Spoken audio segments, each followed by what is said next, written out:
بسم اللہ الرحمن الرحیم۔ رسول اللہ صلی اللہ علیہ وآلہ وسلم نے فرمایا، آدمی لوگوں سے مانگتا رہتا ہے حتیٰ کہ جب وہ روز قیامت پیش ہوگا تو اس کے چہرے پر کوئی گوشت نہیں ہوگا۔ رسول اللہ صلی اللہ علیہ وآلہ وسلم نے فرمایا، جو شخص مفلس ہو جائے اور کوئی آدمی اپنا مال بالکل اسی صورت میں پا لے تو یہ مال والا شخص دوسروں کی نسبت اس مال کا زیادہ حقدار ہے۔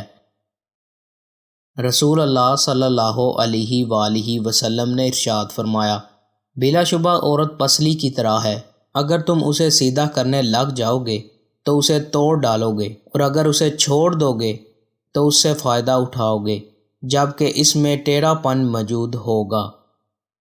دوستوں، مزید اچھی ویڈیوز کے لیے چینل کو سبسکرائب لازمی کریں۔ بہت شکریہ۔